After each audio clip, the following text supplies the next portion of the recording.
Assalamualaikum warahmatullahi wabarakatuh. Alhamdulillahilladzi hadana lihada wa ma kunna linahtadiya laula an hadanallah. Laqad ja'at rusulu rabbina bil haqq wa nudu antil kumul jannatu uristumuha bima kuntum ta'malun. Asyhadu an la ilaha illallah wa asyhadu anna Muhammadan abduhu wa rasuluh sallallahu alaihi wasallam wa ala alihi wa ashabihi amma ba'da. Bapak Ibu yang dirahmati Allah, barusan saya mendapatkan informasi ada dari ibu-ibu subscriber Abah Jojo yang ada di YouTube itu menginformasikan bahwa beliau pamitan akan melaksanakan ibadah umroh. Nah, untuk itu saya di sini ingin menyampaikan suatu pesan, suatu nasihat agar di dalam pelaksanaan ibadah umroh berjalan aman, mudah, selamat, lancar, dan barokah. Saya akan memberikan pesan diantaranya yang pertama yaitu supaya perjalanan ibadah umrohnya dari mulai di tanah air supaya diniatkan karena Allah. Ya. Jadi ibadah ini semata-mata karena ingin mendapatkan pahala dari Allah, semata-mata karena beribadah kepada Allah. Niatkan hatinya, ya, ditoto hatinya agar dari mulai sekarang sampai nanti kepulangan supaya niatnya karena Allah. Yang kedua pesan saya, sebelum keberangkatan supaya diperbanyak doanya. Minta kepada Allah kesehatan, minta kemudahan, keselamatan, kelancaran, kebarokahan, dan juga supaya bisa mengopolkan ibadah di sana. Karena terkadang kalau kita tidak mempersiapkan, terkadang malah umpamanya sampai di sana malah sibuk, belanja, shopping, dan lain sebagainya. Kemudian pesan yang ketiga yaitu supaya memiliki target ibadah. Target ibadah yang akan dilaksanakan setelah melaksanakan ibadah umroh. Bisa umpamanya ya, punya target ibadah, saya nanti umpamanya contoh, kalau pas saat di Madinah ingin masuk ke Raudhah umpamanya, ingin sholat hajat, ingin minta apa dari sekarang, supaya disusun, supaya dimanage. Belum lagi umpamanya ya, melaksanakan tawaf sunnah, itu juga pahalanya akan mendapatkan pahala yaitu berupa rahmat, 60 rahmat. Karena sehari semalam itu Allah menurunkan di Baitullah 120 rahmat. Yang 60 rahmat bagi yang tawaf, yang 40 rahmat bagi yang sholat, kemudian 20 rahmat bagi yang memandang Ka'bah.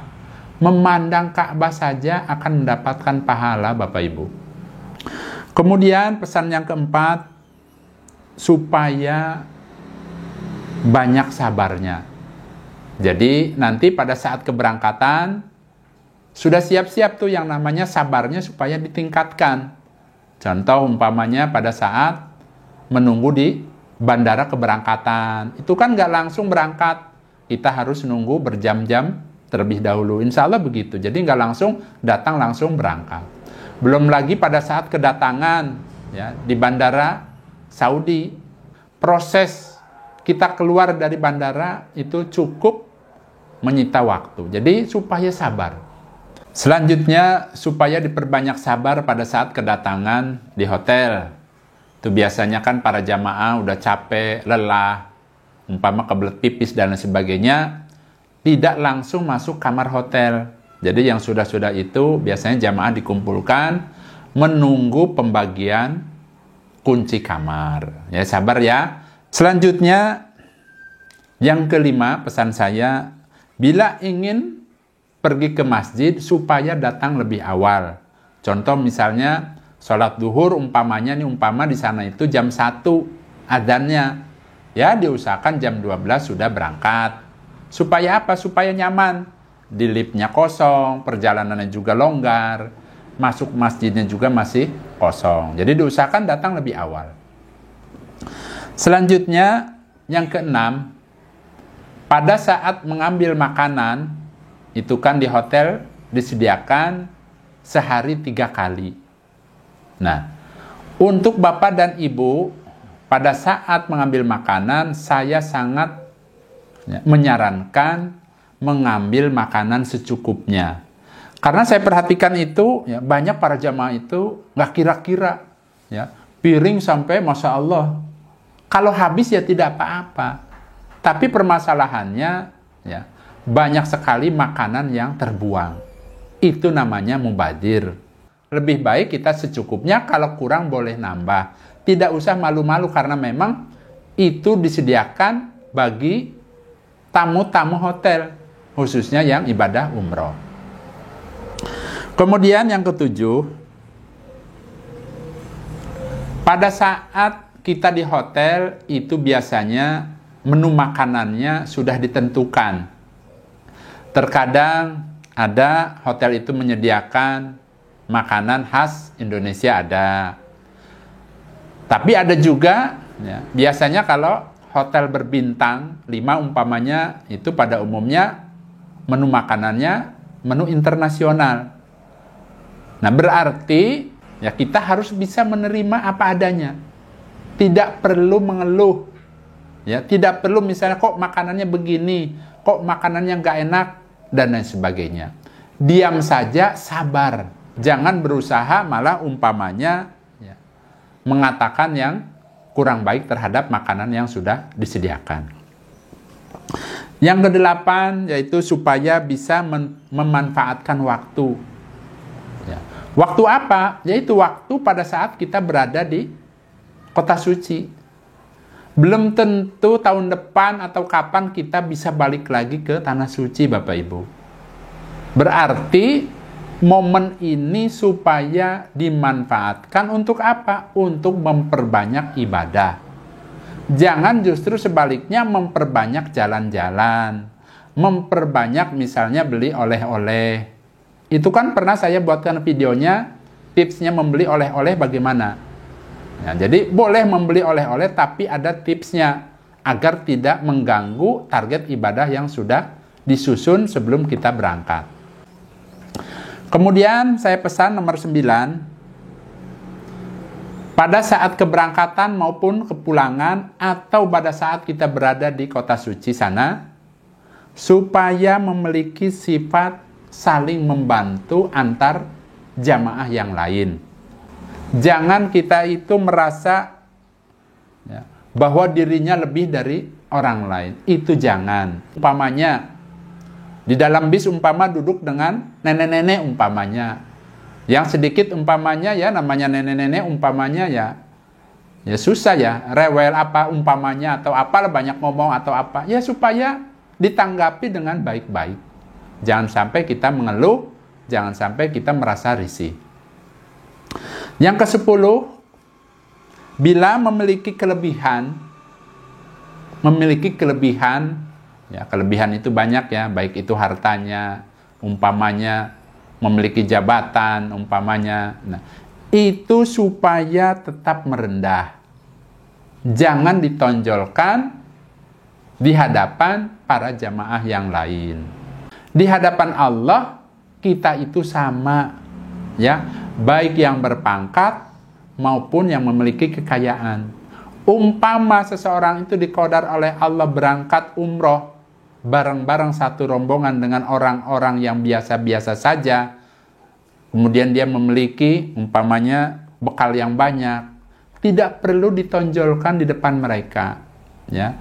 Tetap kita berusaha merendah. Orang lain juga punya perasaan.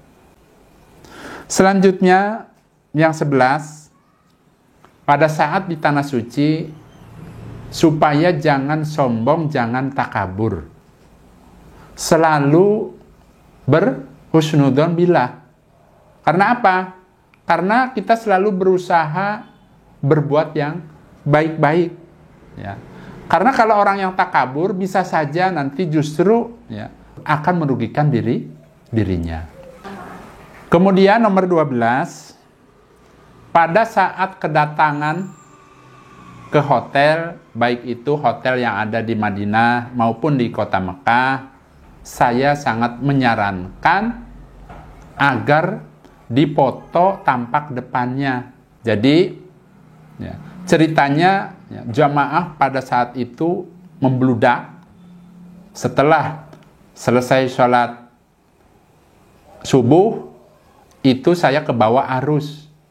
Karena memang tidak begitu jelas akhirnya ke bawah arus kemana. Nah, waktu itu saya bawa handphone, saya lihat, kok saya nggak nyampe-nyampe, ternyata salah jalan.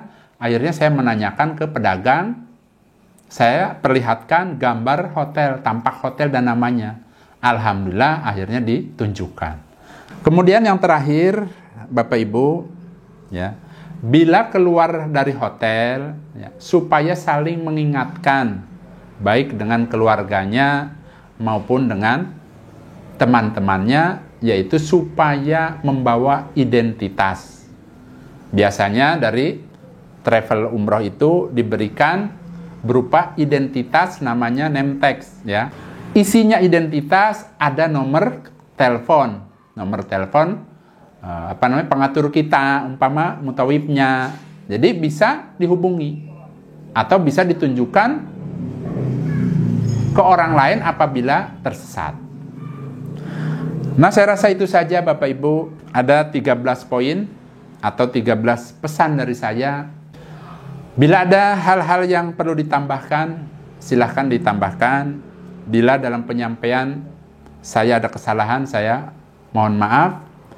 Dan apabila Bapak Ibu masih ada unek-unek yang ingin dipertanyakan perihal masalah umroh maupun haji, silahkan ditanya di kolom komentar yang ada di YouTube. Mudah-mudahan saya sehat dan bisa menjawabnya. Alhamdulillah, jazakumullahu khairan. Semoga video-video yang tayang ini mudah-mudahan bisa menjadi jariah buat saya dan keluarga. Saya pamit. Wassalamualaikum warahmatullahi wabarakatuh.